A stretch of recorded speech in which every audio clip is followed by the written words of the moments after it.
Hello friends, welcome to our channel WiFi learning में मैं आप सभी का स्वागत करता हूं।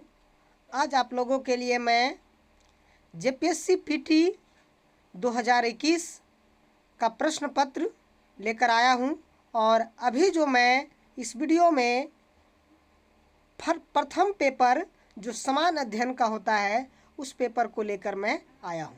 और आपको मैं बता दूं कि ये जो है क्वेश्चन पेपर जो है 4 सेट में छपता है, ए बी सी और डी। तो मेरे पास जो क्वेश्चन है वो मेरे पास जो है वो बी ग्रुप है दोस्तों। ध्यान देंगे कि मेरे पास जो है क्वेश्चन प्रश्न पत्र का जो सीरीज है वो मेरे पास ग्रुप बी है। तो आज मैं ग्रुप बी से जो है आप लोगों के साथ जो है इस क्वेश्चन के आंसर को मैं शेयर करता हूँ। ठीक है, तो जितने भी आप जो अगर नए लोग हैं, जो एस्पायरेंट हैं, जेपीएससी का प्रिपरेशन करना चाहते हैं, तो आप इसको जो है एक बार ज़रूर पूरा देखें, क्योंकि देखिए कि प्रीवियस क्वेश्चन से ही तैयारी करने में सुविधाएं होती हैं और इसे अंदाज़ा मिलता है कि किस तरीके का क्वेश्चन जो है कमीशन में पूछा जाता है। तो वन बाय वन मैं इस क्वेश्चन का हल आपको बताते चलूँगा। ठीक है, ओके दोस्तों, तो चलिए शुरू करते हैं। तो देखते हैं हम लोग प्रथम प्रश्न इसका देखिए। प्रथम प्रश्न पत्र आपसे पूछा जा रहा है कि नीति आयोग ने प्रत्येक राज्य संघ क्षेत्र के लिए समेकित सूचकांक का विकास किया है, जो प्रत्येक संधारणीय विकास के लक्ष्य की ओर होने वाली प्रगति को इंगित करता है और राज्य को प्राप्ति, अग्रणी, निष्पादन और आकांक्षी में वर्गीकृत करता है। इस समेकित सूचकांक के आधार पर निम्न में से कौन सा एक अग्रणी राज्य है। अर्थात आपसे कहा जा रहा है कि नीति आयोग जो है संधारणीय विकास के आधार पर किस राज्य को अग्रणी माना है, अर्थात प्रथम स्थान। तो आपका ऑप्शन है केरल, तमिलनाडु, गुजरात और हिमाचल प्रदेश।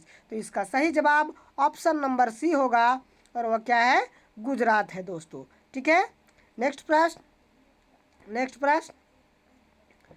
प्रश्न क्या है कि भारत में शीर्षक पंक्ति वाली मुद्रास्फीति आधारित होती है। मुद्रास्फीति अर्थात महंगाई दोस्तों। तो महंगाई का जो है किस पर ये आधारित होती है, तो ऑप्शन पहला आपका है उपभोक्ता मूल्य सूचकांक, ठीक है, सीपीआई अर्थात कंज्यूमर प्राइस इंडेक्स, या उपभोक्ता खाद्य मूल्य सूचकांक, या उपभोक्ता मूल्य सूचकांक, या ऑप्शन नंबर डी थोक मूल्य सूचकांक। तो इसका सही जवाब ऑप्शन नंबर आपका जो है ए दिया है दोस्तों। ऑप्शन नंबर आपका ये है, उपभोक्ता मूल्य सूचकांक के आधार पर जो है मुद्रास्फीति आधारित होती है। ठीक है, नेक्स्ट ऑप्शन क्वेश्चन नंबर 3, निम्न में से कौन सी एक संस्था ब्रिटेन वुड्स संस्थानों से संबंधित है। बहुत इंपॉर्टेंट क्वेश्चन है दोस्तों और मैक्सिमम लोग इस क्वेश्चन में कंफ्यूज किए हैं। ठीक है, तो आप ध्यान रखेंगे कि ब्रिटेन वुड्स संस्थान से जो है एक ऑप्शन नंबर बी जो संयुक्त राष्ट्र है ये संबंधित नहीं है, इसलिए इस प्रश्न का सही जवाब ऑप्शन नंबर बी होगा, क्योंकि विश्व बैंक, विश्व व्यापार संगठन और अंतर्राष्ट्रीय मुद्रा कोष का संबंध ब्रिटेन वुड्स संस्थान से है। ठीक है, तो इसका सही जवाब ऑप्शन नंबर बी संयुक्त राष्ट्र होगा। नेक्स्ट प्रश्न आपके स्क्रीन पे चौथा नंबर प्रश्न, देश के 29 राज्यों और 6 केंद्र शासित क्षेत्रों के, यहाँ पर 9 होना चाहिए, देखिए मिसप्रिंट है दोस्तों। ठीक है, जो कि कमीशन के द्वारा ये गलतियाँ हुई है। ठीक है, ध्यान रखेंगे। तो राज्य क्षेत्रों के 312 शहरों और कस्बों में आच्छादित भारत सरकार के राष्ट्रीय वायु गुणवत्ता मॉनिटरिंग कार्यक्रम के अंतर्गत निम्न में से किस मिश्रण को सभी जगहों पर नियमित मॉनिटरिंग के लिए चिन्हित किया जाता है। अर्थात प्रदूषण के आधार पर जो है किन गैसों को जो है चिन्हित किया जाता है, ये आपसे प्रश्न पूछा जा रहा है। तो इस प्रश्न का सही जवाब ऑप्शन नंबर डी होगा दोस्तों। इस प्रश्न का सही जवाब option number D sulphur dioxide, nitrogen dioxide निलंबित कणीय पदार्थ जिसका साइज जो है PM10 और सूक्ष्म कणीय पदार्थ जो PM25 है। ठीक है, नेक्स्ट प्रश्न आपके स्क्रीन पे नेक्स्ट प्रश्न आपके स्क्रीन पे ऑप्शन नंबर क्वेश्चन नंबर 5। हाँ, ये भी बहुत इंपॉर्टेंट प्रश्न है, ध्यान देने योग्य प्रश्न है दोस्तों कि गुणसूत्रों की वंशागत का सिद्धांत किसने दिया था? गुणसूत्रों की वंशागत का सिद्धांत किसने दिया था? Most important question. Option number A Waldeyer, option number B Mendel, option C Sutton और Boveri, option number D Muller. तो ध्यान दीजिएगा दोस्तों, ठीक है। तो अगर गुणसूत्र कहा जाता तो इसका सही जवाब ऑप्शन नंबर बी मेंडल होता, लेकिन यहाँ पर कहा जा रहा है गुणसूत्रों की वंशागत सिद्धांत के बारे में यहाँ पर पूछा गया है, इसलिए इस प्रश्न का सही जवाब ऑप्शन नंबर सी होगा। ठीक है, नेक्स्ट प्रश्न। हिग्स बोसान को इसमें भी जाना जाता है, तो इलेक्ट्रॉन के नाम से, प्रोटॉन के नाम से, न्यूट्रॉन के नाम से या गॉड कण के नाम से। तो इसका सही जवाब ऑप्शन नंबर डी होगा। हिग्स बोसान को गॉड कण के नाम से जाना जाता है। ठीक है, नेक्स्ट प्रश्न दोस्तों। नेक्स्ट प्रश्न यदि एक समय अंतराल में बाजार शक्तियों द्वारा विनिमय दर 60 रुपये प्रति डॉलर से बदल करके 65 रुपये प्रति डॉलर हो जाता है तो क्या होता है? रुपये का अवमूल्यन होगा, रुपये का अधिमूल्यन होगा, ऑप्शन सी विनिमय दर में कोई परिवर्तन नहीं होगा, या ऑप्शन नंबर डी रुपये का मूल्य ह्रास होगा। तो ध्यान दीजिएगा, यहाँ पर देखिए हिंदी के ऑप्शन के आधार पर इसका दो ऑप्शन में विरोधाभास हो रहा है दोस्तों, क्योंकि यहाँ पर जब हम इंग्लिश में यहाँ पर आप देखिएगा तो यहाँ पर ऑप्शन नंबर ए में क्या कहता है कि डिवैल्यूएशन ऑफ रुपीज, अर्थात यहाँ पर ध्यान देने योग्य बातें हैं कि कहा जा रहा है कि अब जो है 60 डॉलर, ध्यान दीजिएगा कि जो है 60 रुपया के बराबर 1 डॉलर है, वो जो है जब 65 रुपया के बराबर अगर हो जाए, 65 रुपये के बराबर हो जाए तो यहाँ पर जो होता है रुपये का मूल्य में गिरावट होता है दोस्तों। मतलब इसको क्या बोलेंगे कि रुपये का वैल्यू जो है वो घटता है। ठीक है, तो इसका सही जवाब बोर्ड के द्वारा ऑप्शन नंबर डी जारी किया गया है कि इसका जो है मूल्य, पैसा का वैल्यू घट जाता है दोस्तों। ठीक है, नेक्स्ट प्रश्न क्वेश्चन नंबर 8। निम्न में से कौन सा विद्युत चुंबकीय तरंग का उदाहरण नहीं है? ध्यान देना है, नहीं है, ये आपको ध्यान रखना है। क्वेश्चन को धीरे से और बार बार पढ़ना है, क्योंकि अक्सर यहाँ पर हम लोग फिसल जाते हैं कि नहीं का ऑप्शन नहीं देखते हैं और जल्दी में हम लोग गलती कर बैठते हैं, तो ये ध्यान देंगे आप लोग। तो इसका ऑप्शन नंबर ए क्या है? ऑप्शन नंबर ए गामा रे, एक्स रे या पराबैंगनी किरण, या ऑप्शन नंबर डी पराध्वनि किरण। ठीक है, तो इसका सही जवाब ऑप्शन नंबर डी है दोस्तों, पराध्वनि तरंग। ठीक है, नेक्स्ट प्रश्न हवा में, बहुत इंपॉर्टेंट प्रश्न ये भी है कि हवा में प्रकाश की चाल निर्भर करती है। ऑप्शन नंबर ए दाब पर, घनत्व पर, या दाब, ताप और घनत्व से स्वतंत्र है, या ऑप्शन नंबर डी ताप पर। तो इस प्रश्न का सही जवाब ऑप्शन नंबर सी है दोस्तों, क्योंकि प्रकाश का जो चाल जो है वो हवा में किसी पर डिपेंड नहीं करता है। ठीक है, नेक्स्ट प्रश्न निम्नलिखित में से कौन से कीट नहीं है? ध्यान रखिए, ये देखिए आप लोग को जो है ध्यान रखना है कि निम्न में से कौन सा कीट नहीं है। ऑप्शन ए मकड़ी, घरेलू मक्खी, खटमल और मच्छर। तो इसका सही जवाब ऑप्शन नंबर ए है, मकड़ी को जो है कीट के श्रेणी में नहीं रखा जाता है। क्लियर है। नेक्स्ट प्रश्न आपका इलेक्ट्रॉनिक से है कि प्रकाश उत्सर्जक डायोड के कार्य का कौन सा सिद्धांत है, किस पर वो आधारित होता है? तो option A laser, option B तापीय उत्सर्जन, ऑप्शन सी प्रकाश वैद्युत कोड, या ऑप्शन डी वैद्युत संदीप्त। तो इसका सही जवाब ऑप्शन नंबर डी होगा, वह क्या होगा? वैद्युत संदीप्त होगा दोस्तों। ठीक है, नेक्स्ट प्रश्न नेक्स्ट प्रश्न देखेंगे हम लोग। नेक्स्ट प्रश्न, हाँ ध्यान देना है, क्या कहता है कि मेघ संगणना सेवा में सम्मिलित नहीं है। मन सेवा, सॉफ्टवेयर सेवा, विद्युत चुंबकीय वर्णाक्रम आवंटन या आधारित संरचना। ठीक है, आधारित संरचना। तो क्वेश्चन नंबर 12 आप देख रहे हैं ऑप्शन इसका। तो इस प्रश्न का सही जवाब आपका ऑप्शन नंबर सी है, वैद्युत चुंबकीय वर्णाक्रम। इस प्रश्न का आपका सही जवाब ऑप्शन नंबर सी, वैद्युतीय चुंबकीयकरण है दोस्तों। ठीक है, थोड़ी सी हमको फास्ट चलना पड़ेगा कि नंबर ऑफ क्वेश्चन यहाँ पर 100 है, तो ज़्यादा टाइम का वीडियो बन जाएगा दोस्तों, इसलिए थोड़ी सी हम फास्ट अब होंगे। ठीक है, चलिए नेक्स्ट प्रश्न। नेक्स्ट प्रश्न, फैक्स एवं इलेक्ट्रॉनिक मेल प्रेषण में प्रयुक्त सूचना संकेत का रूप होता है डिजिटल होता है, एनालॉग होता है, या एनालॉग डिजिटल, या एनालॉग सिग्नल। ठीक है, तो इस प्रश्न का सही जवाब आपका ऑप्शन नंबर क्या है, ए है दोस्तों, डिजिटल सिग्नल है दोस्तों। नेक्स्ट प्रश्न आपका है, पौधों के द्वारा ली जाने वाली नाइट्रोजन का रूप है। तो नाइट्रोजन को किस रूप में लेते हैं दोस्तों, तो नाइट्रेट के रूप में लिया जाता है। ठीक है, नेक्स्ट प्रश्न आपका है, क्वांटम सूचना का मूल मात्रक है बीट, बाइट, गीगाबाइट या क्यूबाइट। तो इसका सही जवाब ऑप्शन नंबर डी, क्यूबाइट है। ठीक है, नेक्स्ट प्रश्न बहुत इंपॉर्टेंट, ये भी प्रश्न ध्यान देंगे कि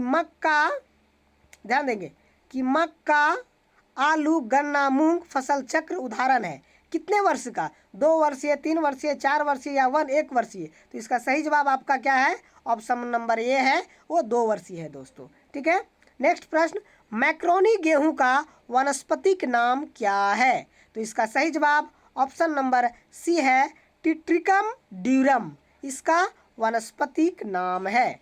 नेक्स्ट जो है, प्रथम शाकनाशी विश्व में उत्पादन है, प्रथम कौन सा था शाकनाशी, तो आपको ध्यान रखना है ऑप्शन नंबर डी होगा, 2,4-D।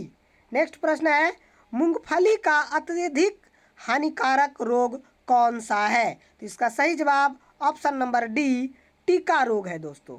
ठीक है, नेक्स्ट प्रश्न, मुगलों के समय झारखंड के प्रदेश को किस नाम से जाना जाता है। झारखंड से ध्यान दीजिएगा, इस प्रश्न पत्र में भी 10 क्वेश्चन झारखंड से पूछा जाता है। तो इसका सही जवाब ऑप्शन नंबर डी है दोस्तों, कि मुगल काल में जो है झारखंड को कुकरा के नाम से जाना जाता था। नेक्स्ट प्रश्न आपके स्क्रीन पे, कि अंग्रेजों का झारखंड में सर्वप्रथम प्रवेश किस ओर से हुआ था। आपको बता देना चाहता हूं दोस्तों कि ये प्रश्न आपका एनसीईआरटी जो अभी का 8वां क्लास का जो है, 8वां क्लास के एनसीईआरटी का हिस्ट्री के प्रथम पृष्ठ से क्वेश्चन पूछा गया है कि अंग्रेजों का आगमन जो है झारखंड में किस ओर से हुआ, किस जिले की ओर से हुआ। तो ऑप्शन नंबर इसका ये सही होगा, लेकिन बोर्ड के द्वारा पलामू जारी किया गया, जो कि बिल्कुल गलत है दोस्तों। तो ध्यान रखना है कि अंग्रेजों का झारखंड में आगमन जो हुआ है वह सिंहभूम जिले की ओर से हुआ है। ठीक है, नेक्स्ट प्रश्न आपके स्क्रीन पे, भूमिज विद्रोह का नेता कौन था। भूमिज विद्रोह, तो देखिए ध्यान रखना है दोस्तों कि भूमिज विद्रोह में जो है वो कौन थे इसका नेतृत्व करता, तो गंगा नारायण। ठीक है, तो गंगा नारायण को जो है भूमिज विद्रोह का हंगामा भी कहा जाता है दोस्तों, तो आप ध्यान रखेंगे इसको। ठीक है, तो भूमिज विद्रोह का जो नेता कौन थे, तो गंगा नारायण थे। ठीक है, नेक्स्ट प्रश्न, भारत में विदेशों में बहुतायत में निर्यात की जाने वाली आम कौन सी प्रजाति है। अर्थात भारत का कौन सा आम की प्रजाति को जो है विदेशों में भी निर्यात किया जाता है दोस्तों, बहुत इंपॉर्टेंट है। और ये 1,000 रुपये किलो ये आम बिकता है दोस्तों। तो देखिए ऑप्शन नंबर ए आपका क्या है, लंगड़ा, चौसा, गौरजित, लेकिन ये नहीं होगा, बल्कि इसका ऑप्शन नंबर डी होगा, और यह क्या होगा, अल्फांसो होगा दोस्तों। क्या होगा, अल्फांसो। नेक्स्ट प्रश्न आपके स्क्रीन पे, आदिवासियों में हाँ ध्यान देंगे कि आदिवासियों में विधवा, देखिए यहाँ पर भी क्वेश्चन जो है, ये क्वेश्चन जो मिस्टेक है दोस्तों, यहाँ विधवा पुनर्विवाह है नहीं है, बल्कि यहाँ पर पंचायत को कहा जाता है दोस्तों। यहाँ पर क्वेश्चन मिस्टेक है। ठीक है, यहाँ पर पंचायत को बोला जाता है, ठीक है, कि किस जनजाति के पंचायत को जो है मयारी कहते हैं। तो आपको ध्यान रखना है, इसका सही जवाब ऑप्शन नंबर सी होगा।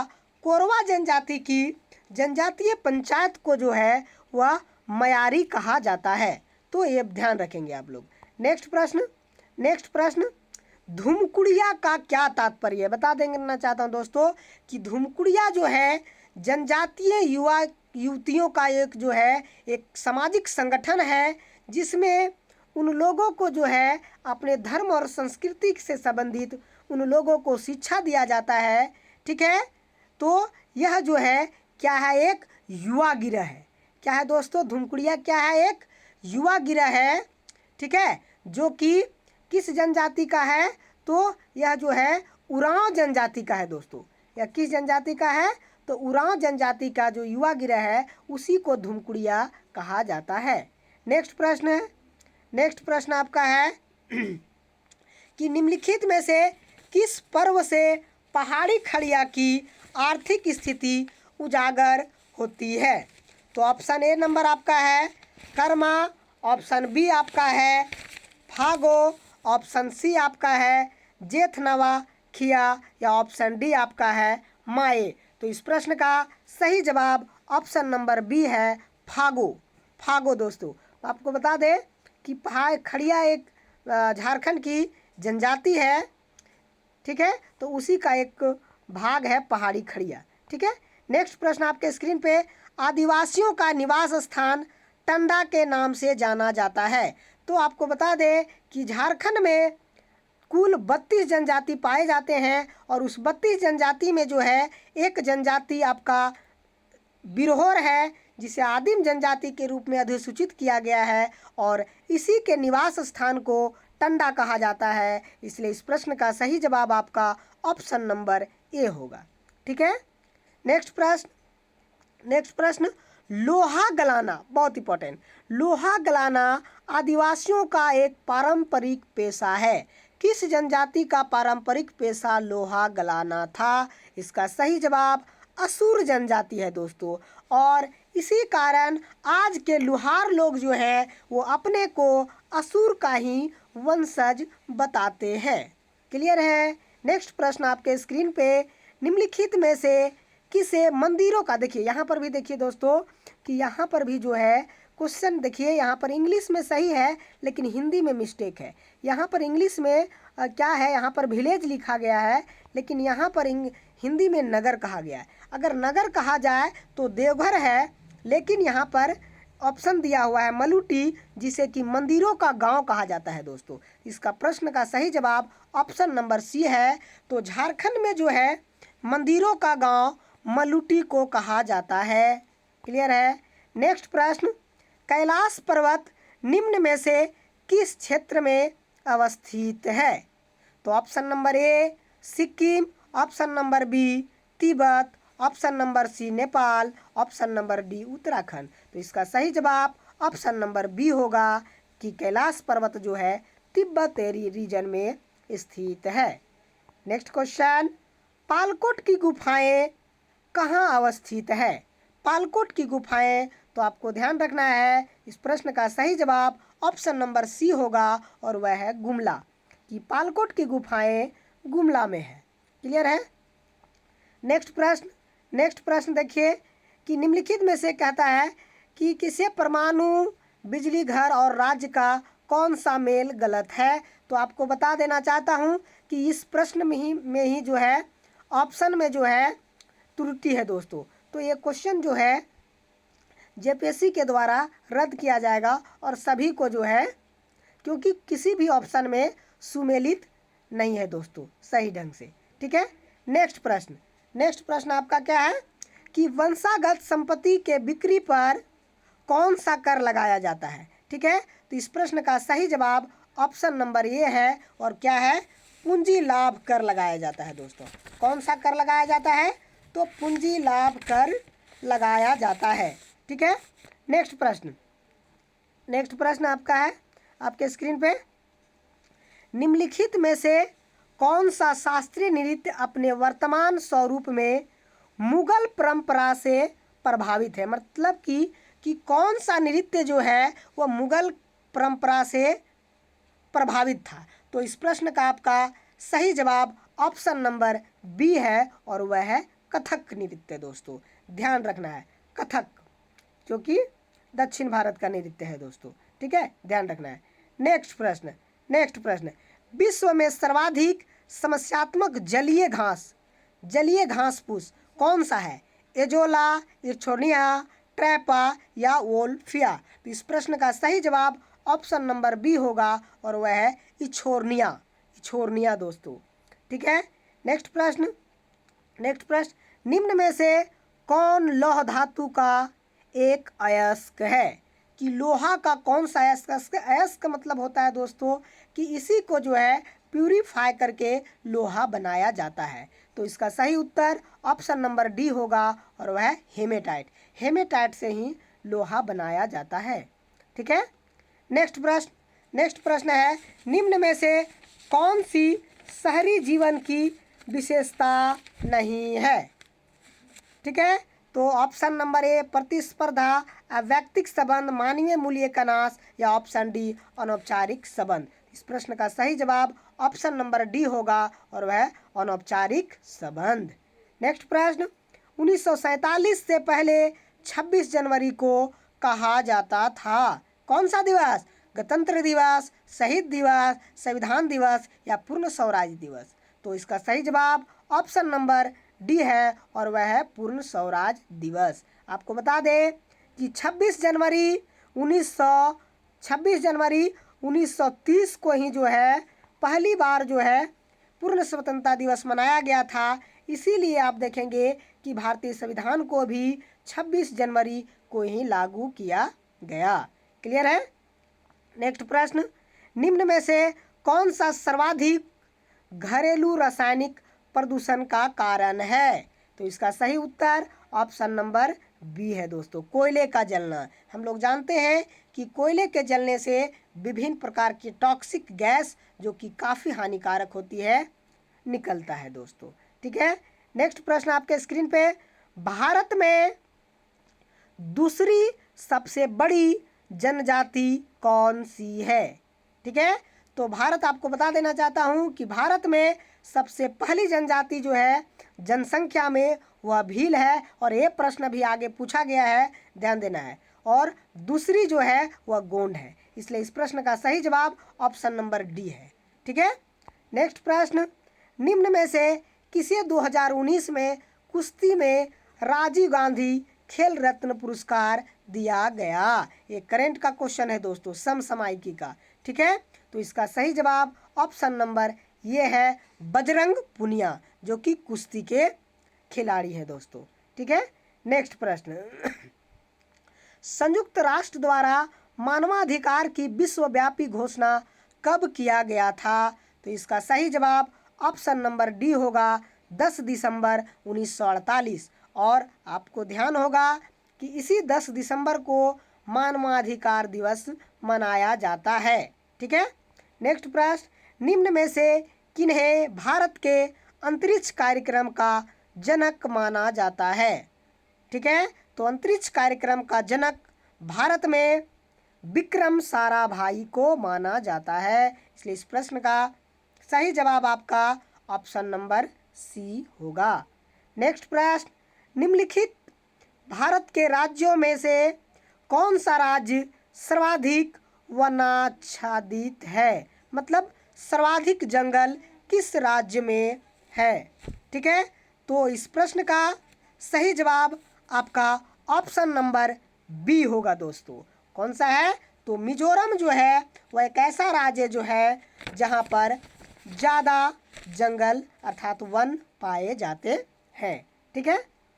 नेक्स्ट प्रश्न, भारत के प्रधानमंत्री द्वारा शुरू की गई रो फेरी किन दो स्थानों को जोड़ती है? तो इस प्रश्न का आपका सही जवाब ऑप्शन नंबर डी होगा घोघा और दहेज को दोस्तों, घोघा और दहेज को। नेक्स्ट प्रश्न, निम्न में से कौन सा आपदा के बाद का उपाय है? तो कहता है क्षेत्रीकरण, पुनर्निर्माण, योजना और नीतियाँ या पूर्व चेतावनी। तो योजना कहता है आपदा के बाद क्या करते हैं हम लोग, रिकंस्ट्रक्शन करते हैं दोस्तों, पुनर्निर्माण करते हैं, क्योंकि आपदा के बाद काफ़ी उथल पुथल हो जाता है, काफ़ी विनाश हो जाता है। क्लियर है? ठीक है। नेक्स्ट प्रश्न, ब्रिटिश प्रधानमंत्री विंस्टन चर्चिल ने नोबेल पुरस्कार जीता था, तो किस क्षेत्र में उन्हें नोबेल पुरस्कार दिया गया था? तो आपको ध्यान रखना है कि इस प्रश्न का सही जवाब ऑप्शन नंबर बी है, साहित्य के क्षेत्र में। ठीक है। नेक्स्ट प्रश्न, भारत में राष्ट्रीय मानवाधिकार आयोग के वर्तमान अध्यक्ष कौन है? तो देखिए दोस्तों, ये जो है इस प्रश्न का इस ऑप्शन के आधार पर इसका सही जवाब ऑप्शन नंबर बी होगा, न्यायमूर्ति HL दत्तू। ठीक है। नेक्स्ट प्रश्न, राष्ट्रीय आपदा प्रबंधन प्राधिकरण का गठन कब हुआ था? तो इसका सही जवाब ऑप्शन नंबर डी होगा, 2005 में किया गया था। क्लियर है? नेक्स्ट प्रश्न, भारत में वायु परिवहन का प्रारंभ कब हुआ था? अर्थात वायु परिवहन दोस्तों ध्यान रखना है कि भारत में पहली बार वायु परिवहन सेवा कब प्रारंभ की गई थी? तो इसका सही जवाब ऑप्शन नंबर डी होगा, 1911 में जो है पहली बार जो है भारत में वायु सेवा प्रारंभ की गई थी। क्लियर है? नेक्स्ट प्रश्न, भारतीय राष्ट्रीय ध्वज के प्रारूप को किस दिन स्वीकार किया गया? तो इस प्रश्न का सही जवाब ऑप्शन नंबर बी है। आपको ध्यान रखना है कि 22 जुलाई 1947 को जो है राष्ट्रीय ध्वज के इस प्रारूप को स्वीकार किया गया। तो आप ध्यान में रखेंगे। ठीक है। नेक्स्ट, हाँ, तो इसका हम लोग सही ऑप्शन क्या देखें? ऑप्शन नंबर बी देखें। नेक्स्ट प्रश्न देखते हैं दोस्तों, भारत में उच्च पारिस्थितिक संतुलन बनाए रखने के लिए कितनी भूमि वनाच्छिद होने की सिफारिश की गई है? तो ध्यान रखना है कि स्वस्थ पर्यावरण के लिए 33% जो है वन का होना अति आवश्यक है दोस्तों, इसलिए इसका सही ऑप्शन ऑप्शन नंबर सी होगा। नेक्स्ट है, किस राज्य में सौर ऊर्जा के विकास की सर्वाधिक क्षमता है? तो इसका सही जवाब ऑप्शन नंबर डी है कि सौर ऊर्जा का विकास राजस्थान में ज़्यादा हो सकता है। नेक्स्ट आपका है, निम्नलिखित में से किस परमाणु ऊर्जा संयंत्र की स्थापित क्षमता सर्वाधिक है? तो इसका सही जवाब ऑप्शन नंबर डी होगा दोस्तों, तारापुर। ठीक है। नेक्स्ट प्रश्न, भारत में सर्वाधिक जनजाति कौन सी है? तो आप जल्दी से बताइए क्योंकि हम पहले बता चुके हैं। तो इसका सही जवाब ऑप्शन नंबर डी होगा, वह भील है जनजाति है दोस्तों। नेक्स्ट, टोडा जनजाति मुख्यतः कहाँ निवास करती है? इसका सही जवाब ऑप्शन नंबर बी, तमिलनाडु में है दोस्तों। ठीक है। नेक्स्ट प्रश्न, भारतीय चारागाह एवं चारा अनुसंधान संस्थान कहाँ स्थित है? तो इसका सही जवाब ऑप्शन नंबर बी, झांसी है। ठीक है। नेक्स्ट प्रश्न, भारत का वृहत्तम प्राकृतिक बंदरगाह कौन सा है? अर्थात सबसे बड़ा बंदरगाह कौन सा है? तो इसका सही जवाब ऑप्शन नंबर डी, मुंबई है दोस्तों। ठीक है। नेक्स्ट प्रश्न, हिंदी के पश्चात कौन सी भारतीय भाषा विश्व में सर्वाधिक बोली जाने वाली भाषा है? तो इसका सही जवाब ऑप्शन नंबर बी, बंगाली है दोस्तों। ठीक है। नेक्स्ट प्रश्न, भारत के किस राज्य में सड़कों का घनत्व सर्वाधिक है? तो इसका सही जवाब ऑप्शन नंबर बी, केरल है दोस्तों। ठीक है। नेक्स्ट प्रश्न, चार्वाक दार्शनिक प्रणाली है किससे संबंधित थे? इसका सही जवाब ऑप्शन नंबर 1 है कि चार्वाक जो थे वो लोकायत संप्रदाय से संबंधित थे। ठीक है। नेक्स्ट प्रश्न है, निम्नलिखित में से को कालक्रम के अनुसार व्यवस्थित कीजिए। ठीक है। तो इसका सही जवाब ऑप्शन नंबर डी होगा दोस्तों कि सबसे पहले सातवाहन हुए, उसके बाद वकाटक, उसके बाद चालुक्य हुए दोस्तों। नेक्स्ट प्रश्न, मौर्य साम्राज्य के पेशावर के निकट उत्तर पश्चिमी भाग में अशोक के अभिलेख किस भाषा में थे? तो इसका सही जवाब ऑप्शन नंबर डी है और वह है खरोष्टी लिपि में था दोस्तों। ठीक है, ध्यान रखना है। नेक्स्ट प्रश्न, कलहन की राजतरंगिणी की तरह एक इतिहास की पुस्तक गोडवाहो लिखी थी। किसका था? तो इसका सही जवाब ऑप्शन नंबर बी है, वाकपति के द्वारा किया गया था। ठीक है। नेक्स्ट प्रश्न, शैव संतों के लेखन के संग्रह को पांचवा वेद समझा जाता है। पांचवा वेद, तो इसका सही जवाब ऑप्शन नंबर डी है, ये तमिल ग्रंथ है दोस्तों, तिरुमराय को कहा जाता है। ठीक है। नेक्स्ट, निम्नलिखित राज्यों में से दो भाइयों हरिहर एवं बुक्का ने किस साम्राज्य की स्थापना किए थे?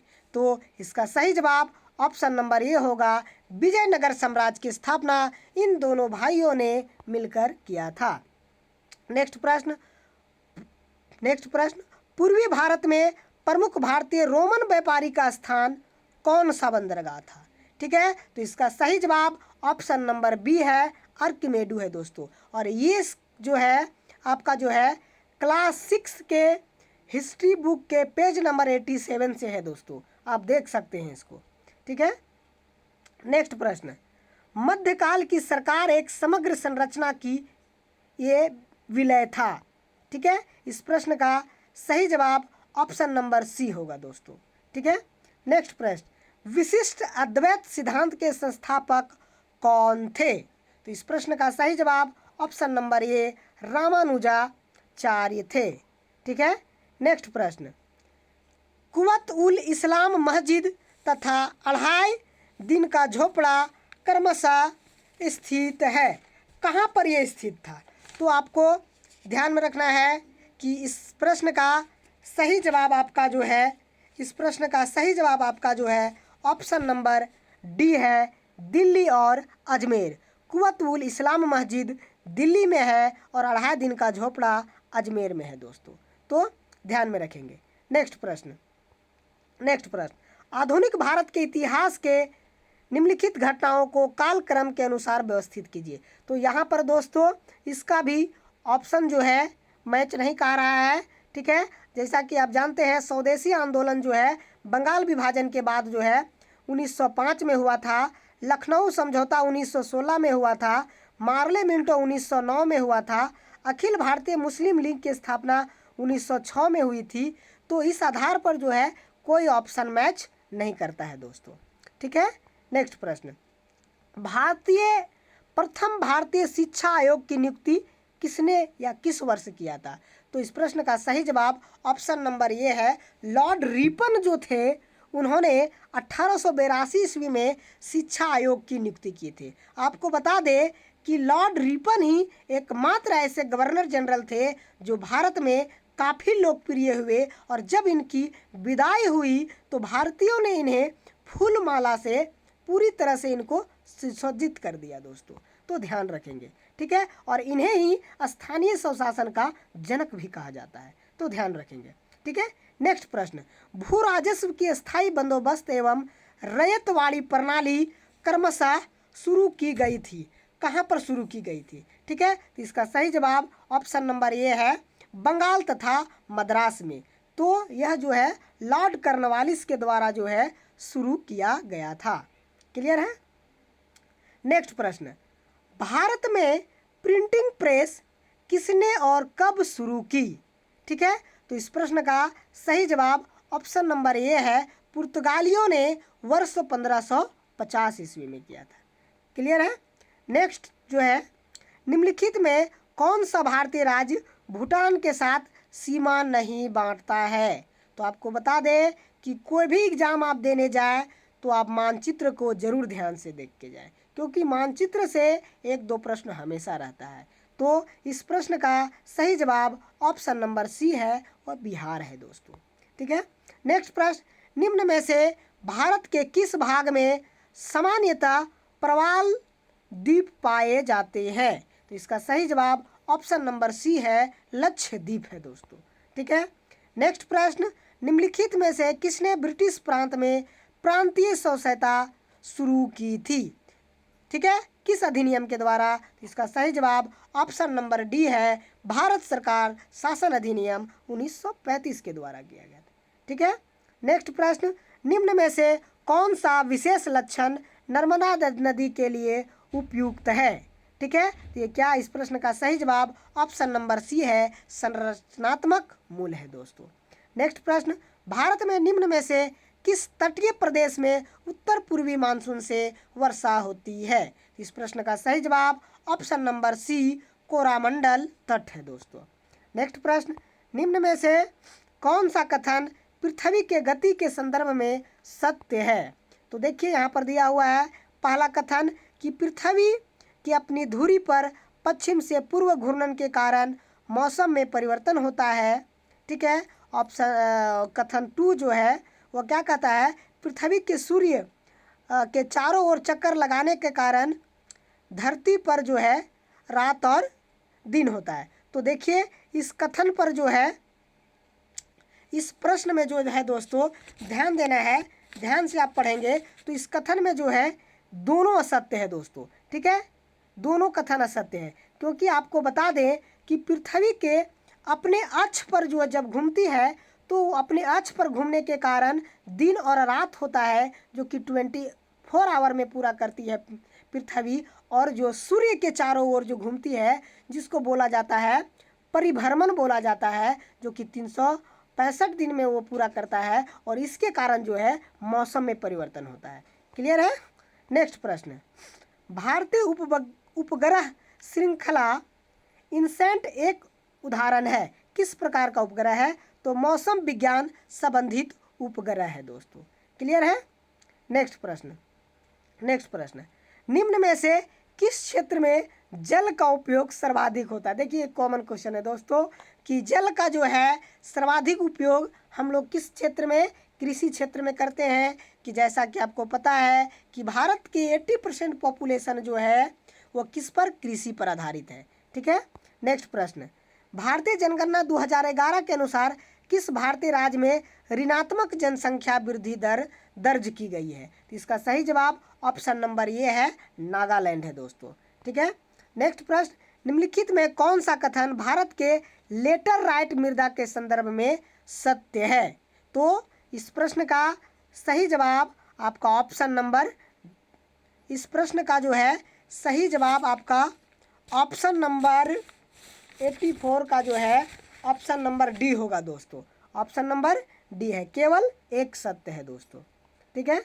नेक्स्ट प्रश्न, समय के अभाव के कारण थोड़ा फास्ट चल रहे हैं दोस्तों। नेक्स्ट, निम्नलिखित में से कौन सा सुमेलित नहीं है? देखिए ये मौलिक अधिकार से क्वेश्चन है दोस्तों। ठीक है, और यहाँ पर जो है आपसे क्वेश्चन पूछा जा रहा है कि कौन सा सुमेलित नहीं है। तो अनुच्छेद 22(1) के तहत समय की पसंद के अधिवक्ता द्वारा प्रतिरक्षा का अधिकार है, एकदम सही है कि हमारा मौलिक अधिकार है कि अगर किसी मायने में अगर हमें अरेस्ट किया जाता है तो अपने पसंद के हम वकील रख सकते हैं, तो ये बिल्कुल सही है। ऑप्शन बी कहता है कि निवारक निरोध का उपबंध करने वाली कोई विधि 3 माह से अधिक निरुद्ध किया जाना प्राधिकृत नहीं करेगी, बिल्कुल सही, ये भी सही है दोस्तों। लेकिन आपका ऑप्शन नंबर सी यहाँ पर जो है कि संसद विधि द्वारा परिस्थिति का निर्धारण करेगी, ये बिल्कुल गलत है दोस्तों, क्योंकि यहाँ संसद का बात का नहीं चर्चा किया गया है। ठीक है, और देखिए यहाँ पर गिरफ्तार के संबंध में भी अगर आपको गिरफ्तार किया जाता है तो इसका जो है आपको कारण भी जानने का अधिकार है दोस्तों, तो ये भी सही है, इसलिए इसका सही जवाब ऑप्शन नंबर सी है। क्लियर है।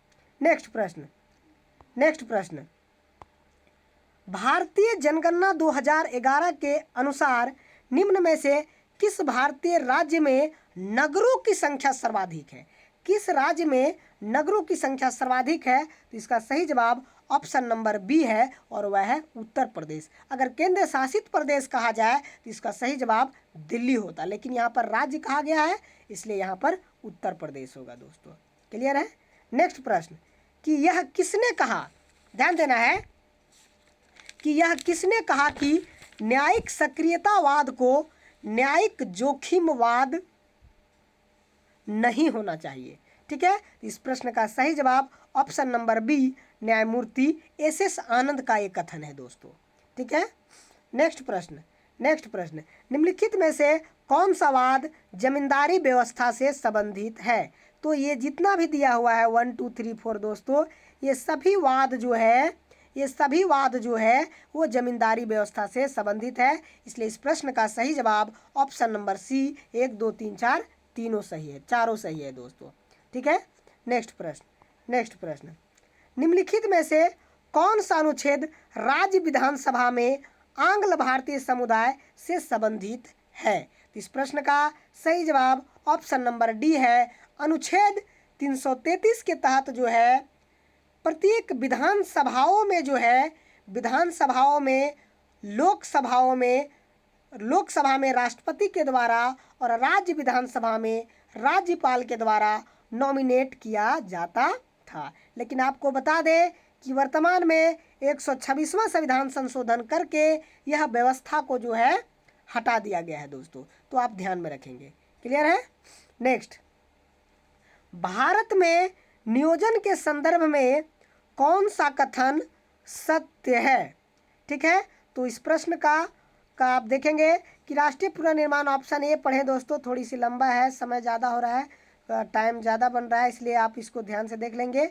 और यहाँ पर इस कथन में सारा कथन सही है, इसलिए इसका सही जवाब ऑप्शन नंबर सी है, सभी सत्य है दोस्तों। ठीक है, नेक्स्ट प्रश्न, संघ लोक सेवा आयोग राज्य की आवश्यकता की पूर्ति के लिए सहमत हो सकती है?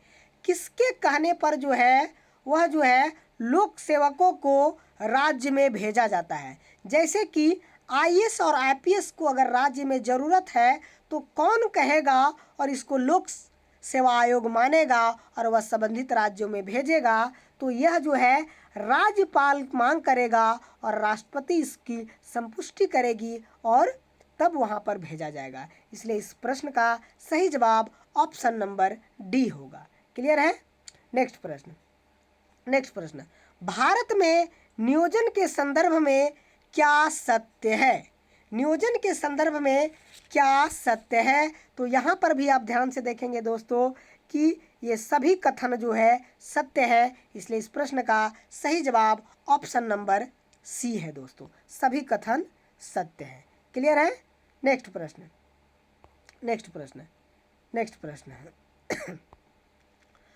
सुशासन के संदर्भ में निम्नलिखित में से कौन सा सत्य नहीं है? सुशासन के संदर्भ में तो ध्यान देना है दोस्तों कि सुशासन के संदर्भ में जो है वो धार्मिक भावुकता, धर्म में हम लोग को नहीं आना चाहिए। किसी प्रकार की डेवलपमेंट में, अच्छी प्रकार की शासन व्यवस्था में धर्म के आधार पर हमें भावुकता नहीं दिखाना चाहिए। इसलिए इस प्रश्न का सही जवाब ऑप्शन नंबर सी होगा। नेक्स्ट प्रश्न है आपका कि नगर पालिका का सदस्य चुने जाने के लिए कोई व्यक्ति निर्धारित नहीं होगा, मतलब किस आयु का व्यक्ति जो है अयोग्य नहीं होगा? तो इसका सही जवाब ऑप्शन नंबर बी होगा कि अगर आपकी आयु 21 वर्ष हो गई है तो आप नगर पालिका का सदस्य बन सकते हैं दोस्तों। नेक्स्ट प्रश्न है कि democracy and development in India from socialism to pro business नामक पुस्तक के लेखक कौन है? इस प्रश्न का सही जवाब ऑप्शन नंबर ए है दोस्तों, अतुल कोहली जो है इस पुस्तक के लेखक हैं। ठीक है, नेक्स्ट प्रश्न, भारतीय राजकोषीय संघवादी व्यवस्था में संसाधनों का केंद्र द्वारा राज्यों को आवंटन किया जाता है। वर्तमान में निम्न में से कौन सा संसाधनों के आवंटन का एक माध्यम नहीं है? ठीक है, तो आप इस क्वेश्चन को ध्यान से देखेंगे तो इसका सही जवाब ऑप्शन नंबर सी है। ठीक है, गाडगिल सूत्र के अंतर्गत योजना का कार्यान्वयन के लिए स्थानांतरण नहीं होता है दोस्तों। क्लियर है? नेक्स्ट प्रश्न, भारत में कर निर्दिष्टीकरण के संवैधानिक प्रावधानों के तहत निम्न में से कौन सा कर जो पूरी तरह से राज्य द्वारा लगाया और वसूला जाता है? अर्थात राज्य भी लगाता है और राज्य ही वसूलता है। ठीक है, तो इसका सही जवाब ऑप्शन नंबर बी है। भू राजस्व को राज्य सरकार ही लगाता है और राज्य सरकार ही इसे वसूलने का काम करता है। ठीक है, नेक्स्ट प्रश्न, पंचायत की वित्तीय अवस्था को मूल्यांकन के लिए वित्त आयोग का गठन का प्राधिकार किसको प्राप्त है? ठीक है, तो ध्यान देना है दोस्तों कि अगर केंद्र में पूछा जाता तो इसका राष्ट्रपति होता, लेकिन पंचायती जो व्यवस्था होती है वो राज्य सरकार की से रिलेटेड होती है। इसलिए इस प्रश्न का सही जवाब ऑप्शन नंबर ए होगा, राज्य के गवर्नर अर्थात राज्यपाल होते हैं दोस्तों। क्लियर है। नेक्स्ट प्रश्न आपका जो है, भारत की दूसरी पंचवर्षीय योजना द्वारा विकसित एक आर्थिक मॉडल पर आधारित थी, अर्थात भारत का जो है द्वितीय पंचवर्षीय योजना जो है किस मॉडल पे आधारित था। तो आपको ध्यान रखना है, ये अर्थशास्त्री थे पीसी महालनोबिस। पीसी महालनोबिस के मॉडल पर जो है द्वितीय पंचवर्षीय योजना का मॉडल तैयार किया गया था दोस्तों। ठीक है। नेक्स्ट प्रश्न आपके स्क्रीन पे कि निम्न में से कौन सा क्रम सही है। ठीक है, जिसमें निर्देशित विकास के मापकों को प्रस्तावित किया गया। ठीक है, तो इस प्रश्न का आपका जो है सही जवाब आपका जो है ऑप्शन नंबर सी है दोस्तों, प्रति व्यक्ति आय। ठीक है, प्रति व्यक्ति आय के आधार पर इसका मापदंड किया जाता है दोस्तों। ठीक है।